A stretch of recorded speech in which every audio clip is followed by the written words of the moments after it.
नमस्कार, आप देख रहे हैं TV9 भारतवर्ष। आपके साथ मैं हूं शुभांकर। क्या पत्थर भी बोल सकते हैं? क्या पत्थर गा सकते हैं? यकीनन नहीं। विज्ञान भी यही कहता है, लेकिन एक ऐसा पर्वत है जहां पर शिलाएं संगीत सुनाती हैं। यह दावा है कि वहां पर हर रोज शिव संगीत साधना करने के लिए आते हैं और यह भी कहते हैं कि सिलसिला सतयुग से जारी है। वैसे किस्सा सिर्फ इतना ही नहीं है। उस पर्वत पर एक पौराणिक शिवधाम भी है जहां पर हर रोज न सिर्फ 5 मुंह वाले शेषनाग के आने का दावा है, बल्कि वहां 7 इच्छाधारी भी आते हैं। महादेव के उस दरबार में नंदी भी नहीं है। पुराणों में एक ऐसे ही मंदिर का जिक्र है। महादेव के उस मणिमहल की हर तस्वीर अद्भुत, अविश्वसनीय और अकल्पनीय है। वो शैल पर्वत कहां है जहां महादेव संगीत साधना करते हैं? महादेव की माया से वहां पत्थर कैसा संगीत सुनाते हैं? महादेव का मणिमहल कैसा है जहां शेषनाग की साधना स्थली है?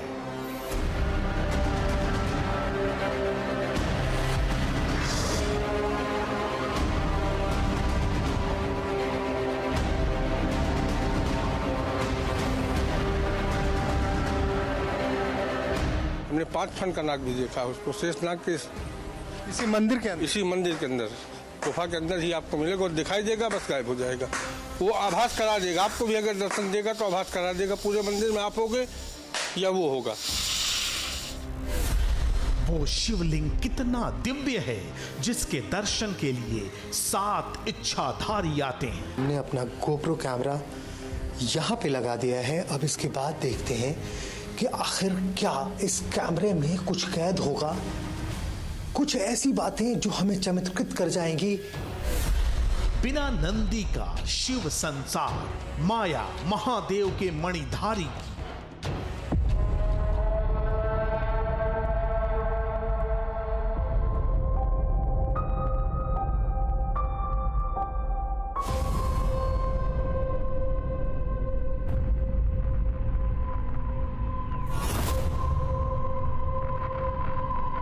महादेव के तमाम मंदिरों में गए होंगे, तमाम ज्योतिर्लिंगों में पधारे होंगे।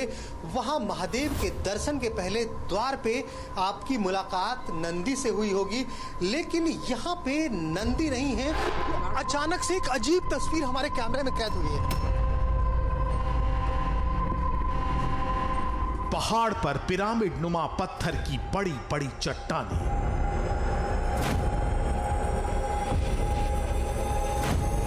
ये कोई ऐसी वैसी शिलाएं नहीं है, 7 सुरों की ज्ञाता है।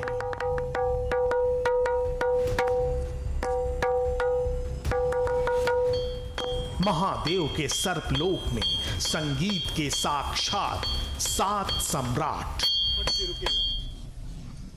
बिल्कुल अद्भुत है, बिल्कुल अद्भुत। ऐसे लग रहा है कि जैसे किसी लोहे को बजाया जा रहा हो।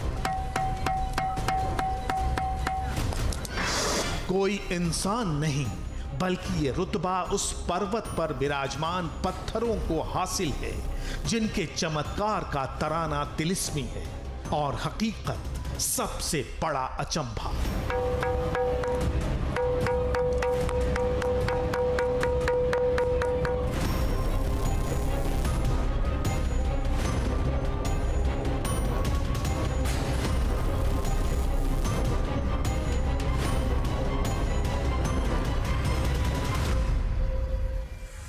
कहते हैं कि इन्हीं दुर्गम पहाड़ियों पर खड़ी चट्टानों के बीच महादेव संगीत साधना करने आते हैं। नटराज यहां नृत्य करते हैं। तो क्या महादेव की अदृश्य शक्ति से ही ये पत्थर संगीत सम्राट बन जाते हैं, अपने चमत्कारी होने का प्रमाण देते हैं?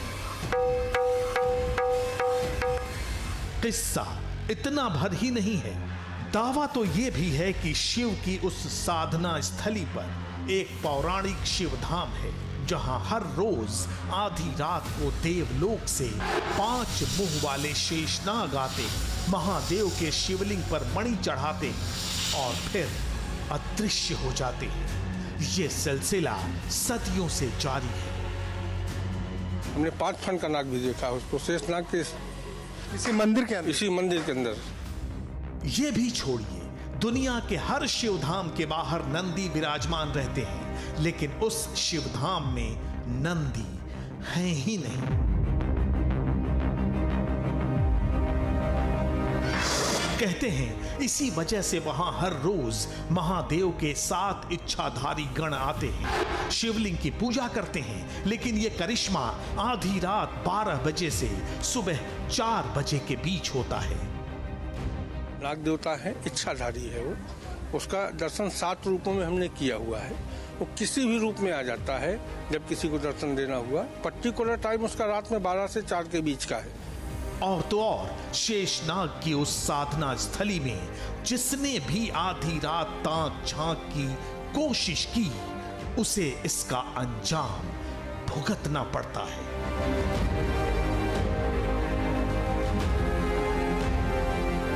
अंदर से बिल्कुल ये लगेगा, फटफटाहट सी लगेगी जैसे प्राण निकल रहे हो, और बस 10 मिनट के बाद सारी चीजें सामान्य फिर आप। तो क्या अचंभों से भरे महादेव के उस संसार में सतयुग से चमत्कार होते आ रहे हैं? क्या उस साधना स्थली से भगवान राम का भी नाता है, जिनकी माया से आज भी शेषनाग और 7 इच्छाधारी वहां लोगों को देखते हैं? तो चलिए आज महादेव के उसी सर्वलोक की शक्तियों को आजमाते हैं। देखते हैं कि क्या वहां सच में कोई चमत्कार होता है, और होता है तो क्यों होता है, कैसे होता है।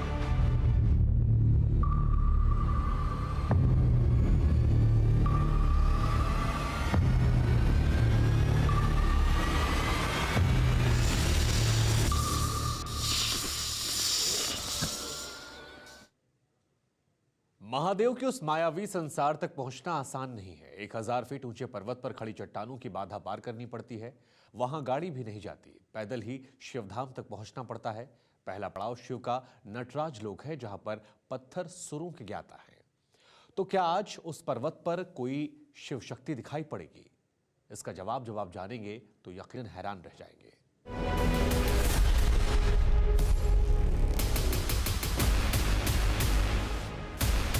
दिल्ली से करीब 621 किलोमीटर दूर उत्तर प्रदेश के बांदा का वामदेश्वर महादेव मंदिर, जहां शिव का स्वयंभू संसार है, जहां शेषनाग की साधना स्थली है। वो करिश्माई पहाड़ आंखों के सामने था, लेकिन कथित चमत्कार को परखने के लिए हमें कड़ी परीक्षा देनी थी, जिसकी शुरुआत इस पहाड़ पर पहला कदम रखते ही हुई।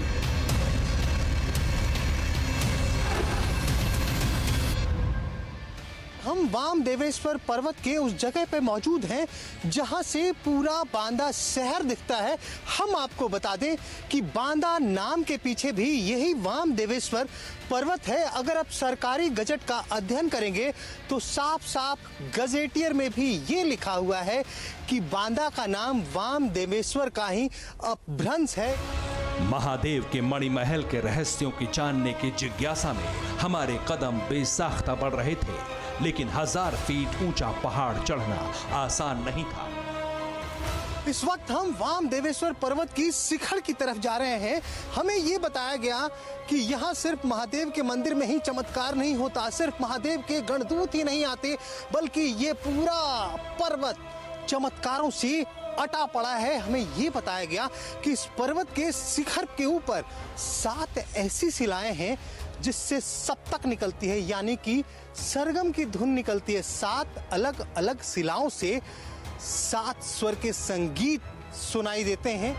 हमारी पहली मंजिल महादेव की संगीतशाला थी, जहां हर रोज शिव के आने और संगीत साधना करने के दावे हैं। पहाड़ पर अब तक हम सीढ़ियों के जरिए आगे बढ़ रहे थे, लेकिन अब मुसीबतों का पहाड़ सामने सीना तान कर खड़ा होने वाला था।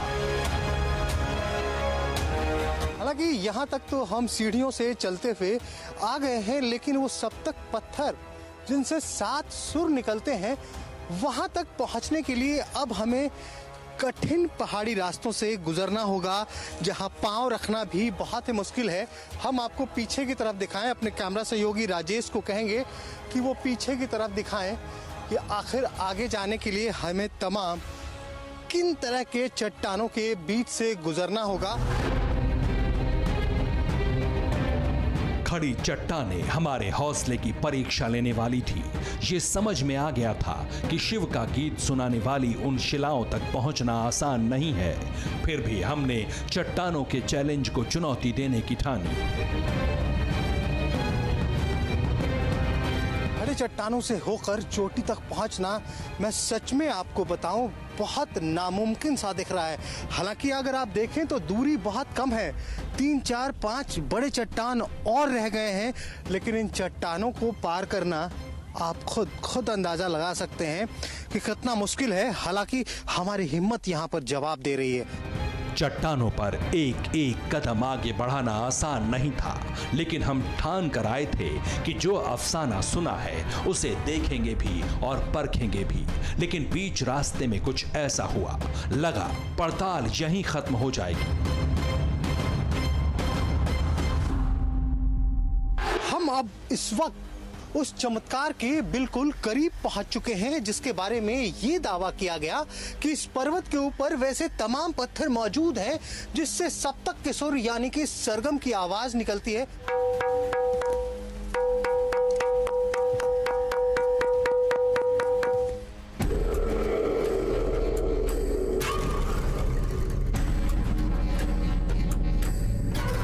करीब 800 फीट तक दुर्गम चट्टानों को पार करने के बाद शिव का संगीत लोक आंखों के सामने था। हमारे साथ चल रहे पुजारी ने दावा किया कि यहीं शिव नृत्य करते हैं, संगीत साधना करते हैं।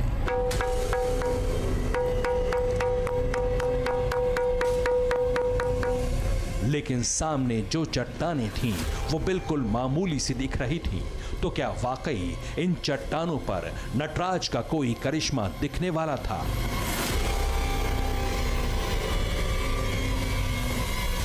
इस वक्त हम जहां पर हैं बताया गया कि इन्हीं चट्टानों में से वो तमाम शिलाएं हैं जिनसे संगीत की आवाज निकलती है। पुत्तन जी महाराज जो वामदेवेश्वर मंदिर के पुरोहित हैं वो यहाँ पर मौजूद है, वही बताएंगे कि आखिर वो कौन सी चट्टानें हैं। ये देखिए, हमने एक पत्थर अपने हाथ में लिया है और बताया गया है कि ये जो पत्थर है इससे घंटी की आवाज निकलती है।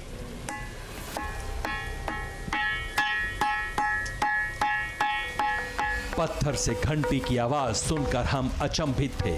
यकीन नहीं हो रहा था कि चट्टानों से ठीक वैसी आवाज आ सकती है जैसी किसी मंदिर के घंटे से।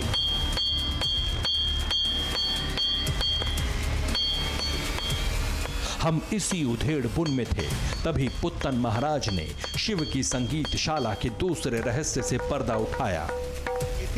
अब यहाँ पे दावा है कि इस चट्टान से मृदंग की आवाज आएगी। दिखाइए पंडित जी।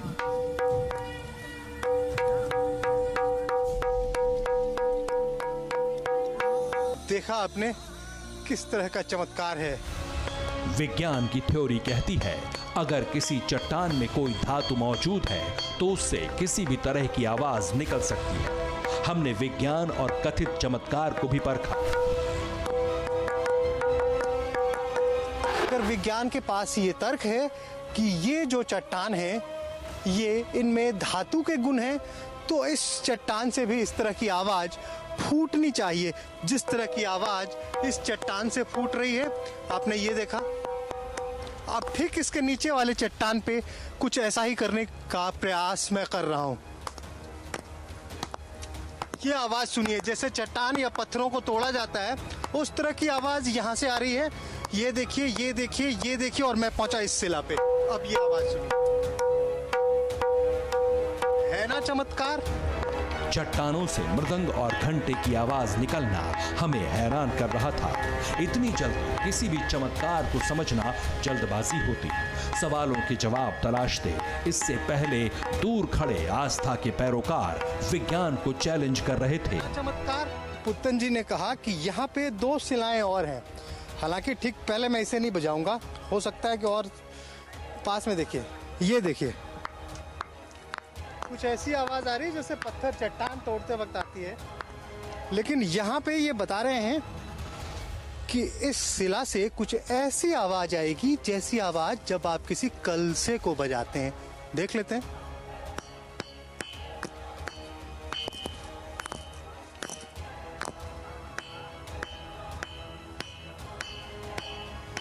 पंडित जी, इससे क्या है? इससे घड़े की आवाज़ है। खैर, अभी तमाम चमत्कार बाकी हैं जिनके बारे में दावा किया गया है, उनका साक्षात्कार होना अभी बाकी है। जो हो रहा था वो आंखों के सामने था। अब तक चट्टानों से 4 अलग अलग वाद्य यंत्रों के स्वर हम सुन चुके थे, जिसके गवाह आप भी हैं। लेकिन ये कैसे होता है, क्यों होता है कि मामूली पत्थर की चट्टानें संगीत सुनाती हैं? क्या वाकई हम उस जगह खड़े थे जहां शिव सदियों से संगीत साधना करने आते हैं?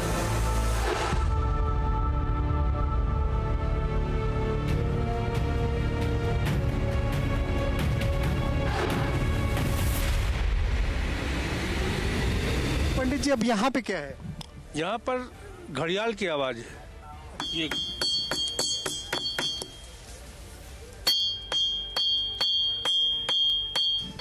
बिल्कुल अद्भुत है, बिल्कुल अद्भुत। ऐसे लग रहा है कि जैसे किसी लोहे को बजाया जा रहा हो। वैसे तो इस पहाड़ पर और भी कई शिलाएं थीं, लेकिन शिव के संगीत की गवाही सिर्फ 7 चट्टानें देती हैं। 7 सुरों के साथ अब तक 6 चट्टानों में 6 सुर हम सुन चुके थे। लेकिन क्या वाकई शिव की संगीतशाला में हमें 7वां अचंभित करने वाला चट्टानों से निकलने वाला स्वर मिलने वाला था? महादेव का संगीतशाला है जहां बैठकर महादेव खुद संगीत का आनंद लेते हैं। तो 6 सुरों के बाद अब बारी है 7वें सुर की। आखिर वो चट्टान का है जिससे निकलता है 7वां सुर। तो ये देखिए, 7 सुर इस पर्वत के ऊपर पूरे हो चुके हैं।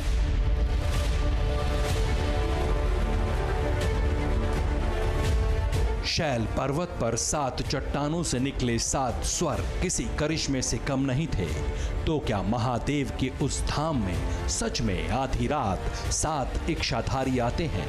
क्योंकि चट्टानों से 7 सुर निकलने का दावा सच साबित हुआ।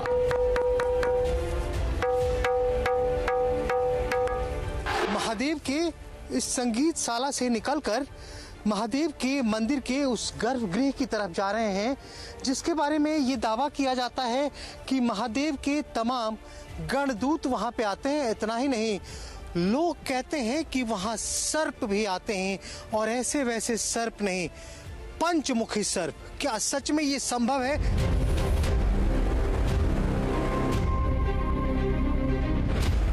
क्या वाकई शिव के उस सतयुग वाले धाम में इस पर्वत की तरह कोई चमत्कार दिखेगा? क्या शिवलिंग पर वाकई 5 सिरों वाले शेषनाग आज भी मणि चढ़ाने आएंगे?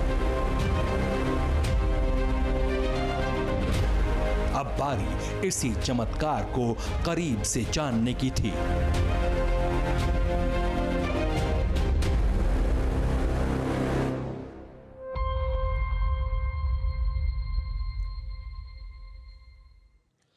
महादेव की संगीतशाला का चमत्कार चौंकाने वाला था।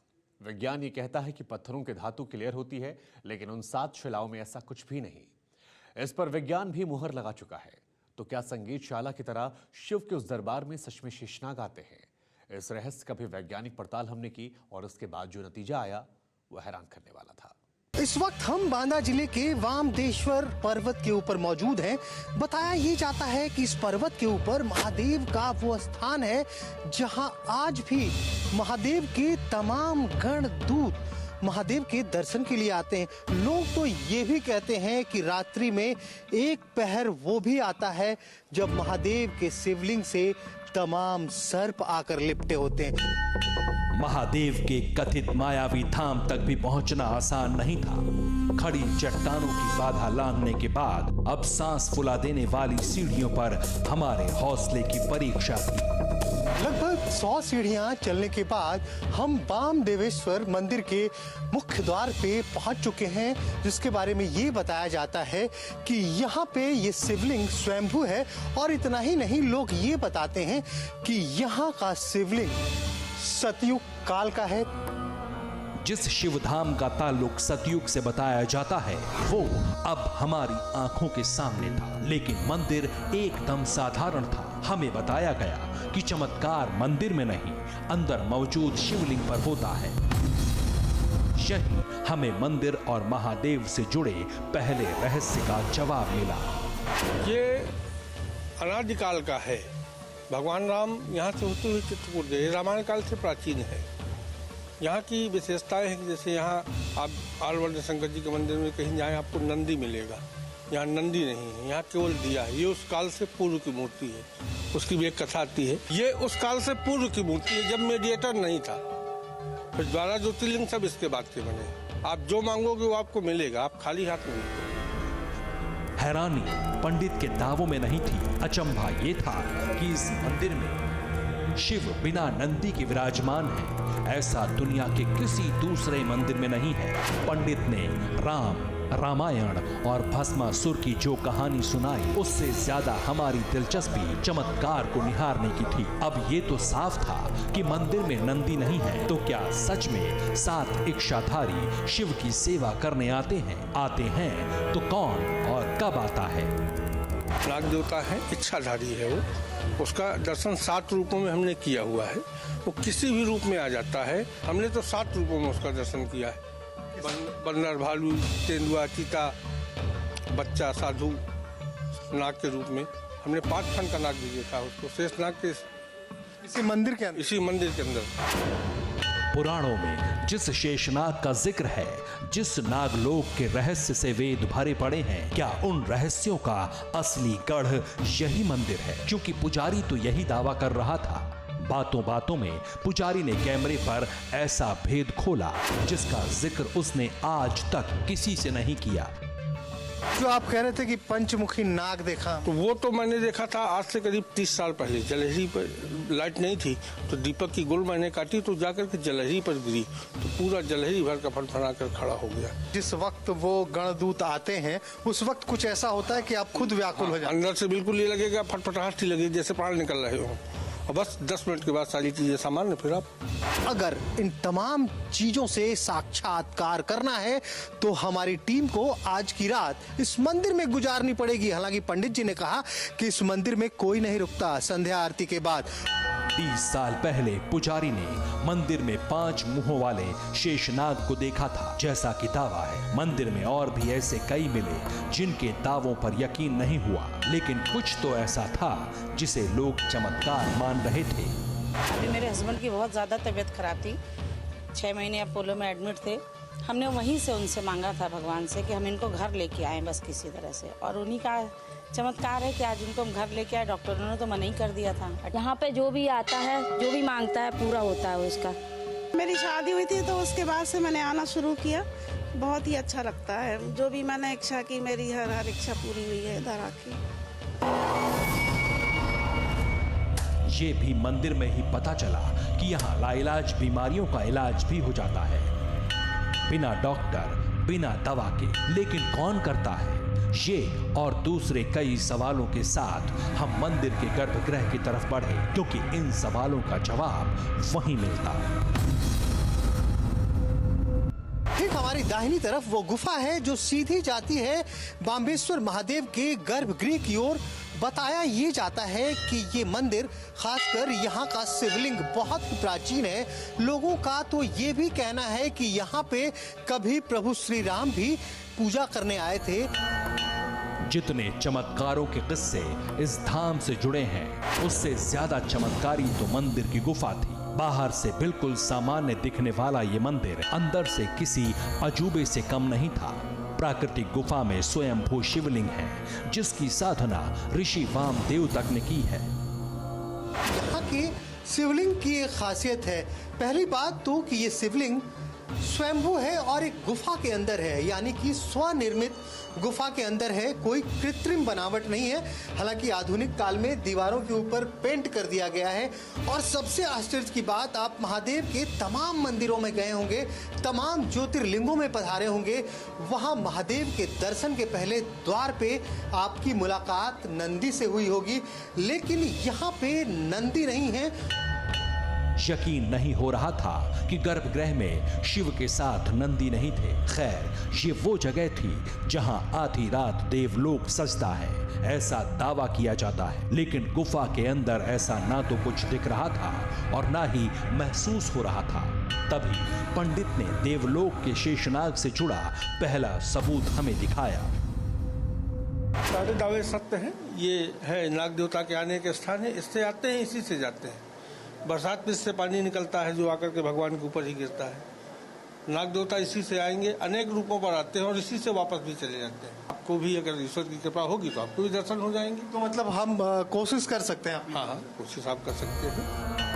तो क्या आधी रात गुफा के इसी छोटे बिल से शेषनाग शिवलिंग तक पहुंचते हैं? मंदिर के गर्भगृह का मुआयना करने के बाद हमें इंतजार संध्या होने का था, क्योंकि संध्या आरती के बाद ही मंदिर के कपाट बंद होते हैं और फिर कथित चमत्कार दिखता है, वो करिश्मा जिसकी डोर इसी शिवलिंग से बंधी है।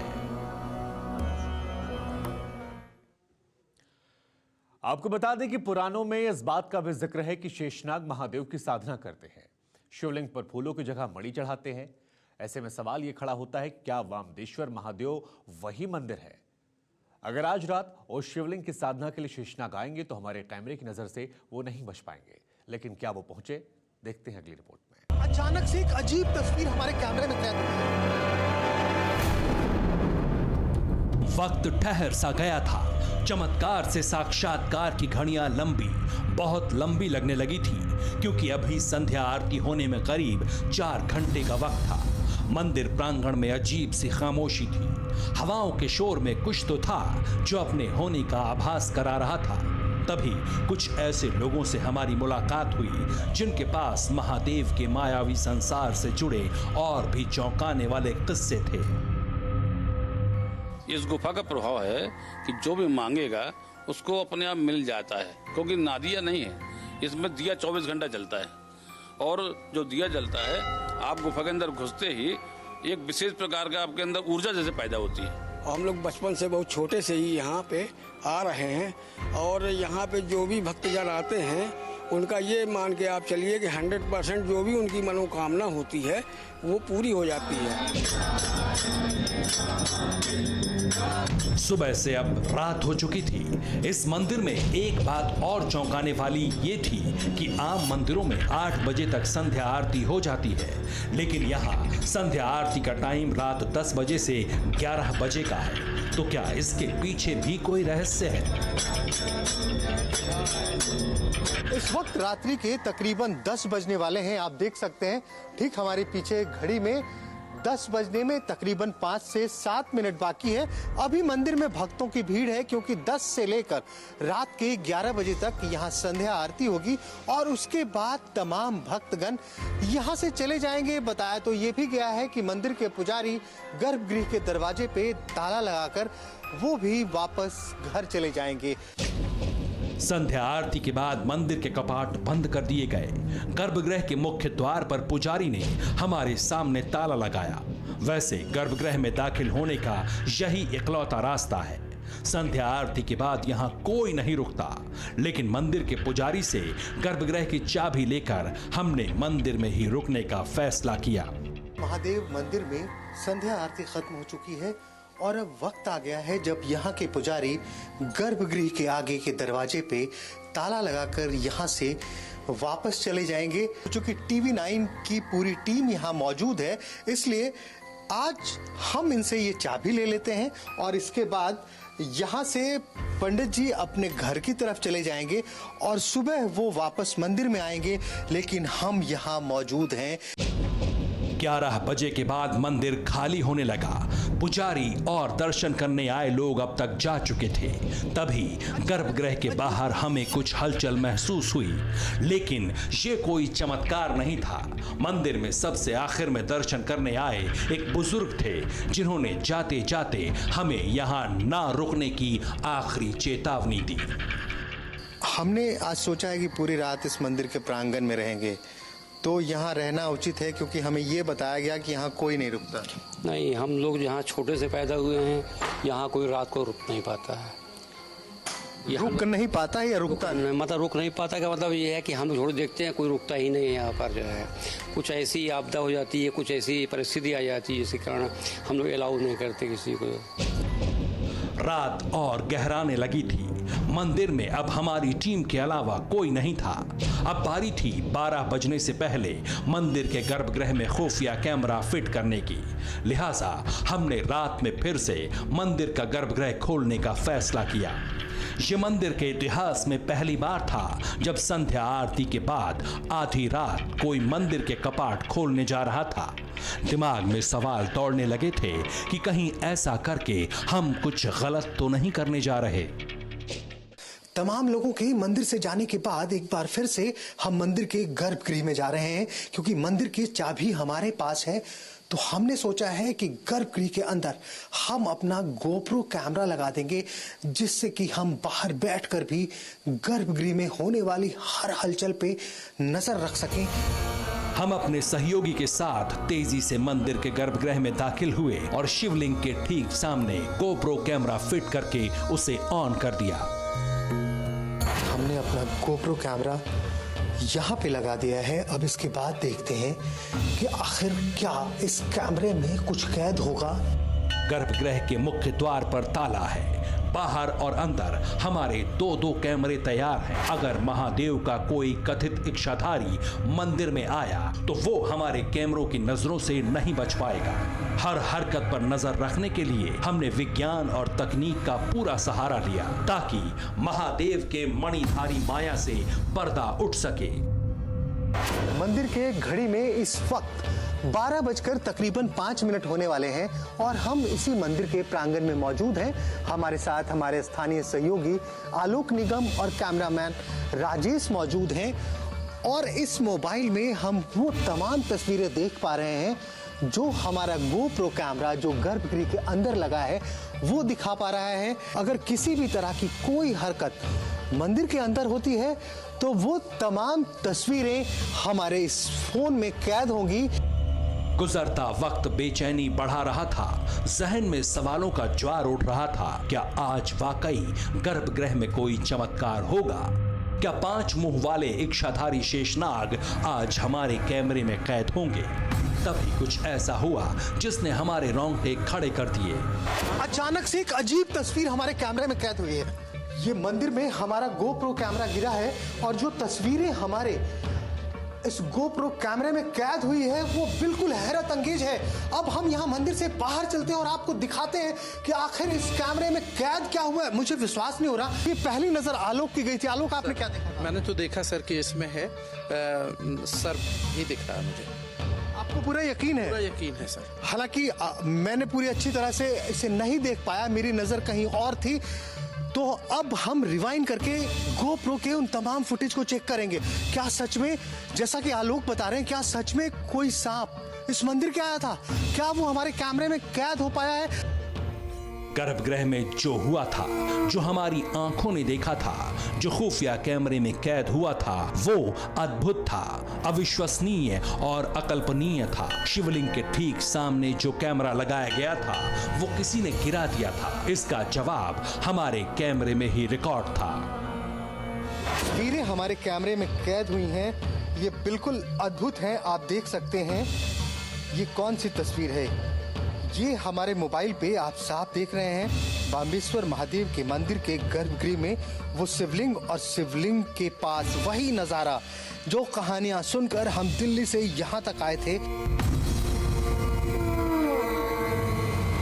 गोप्रो कैमरे में एक ब्लैक कोबरा कैद हुआ जो आधी रात आकर शिवलिंग से लिपटा, हमारे कैमरे पर झपटा, अपने होने के प्रमाण दिए और फिर जाने कहां गायब हो गया।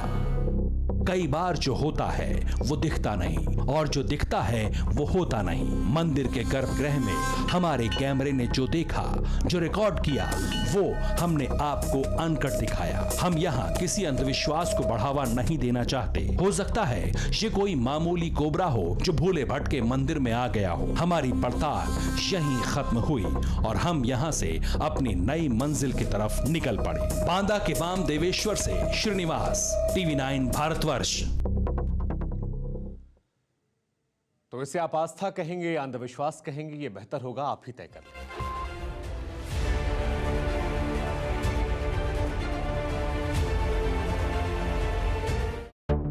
मैं मनीष झा आपको बताऊंगा पीएमओ का एक्शन प्लान।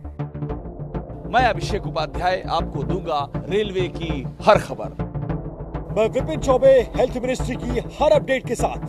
मैं सुप्रिया भारद्वाज संसद भवन की हर खबर बताऊंगी। मैं पीयूष पांडे कोरोना से तबाह इकोनॉमी पर अपडेट दूंगा।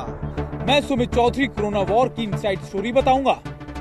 22 मार्च को आप घर में रहें, मोर्चे पर TV9 भारतवर्ष की टीम तैनात है। जनता कर्फ्यू में TV9 भारतवर्ष से जुड़िए, कोरोना की सारी अपडेट देखिए। देश के सबसे बड़े न्यूज नेटवर्क पर हर खबर मिलेगी, इसकी गारंटी है। TV9 भारतवर्ष पर।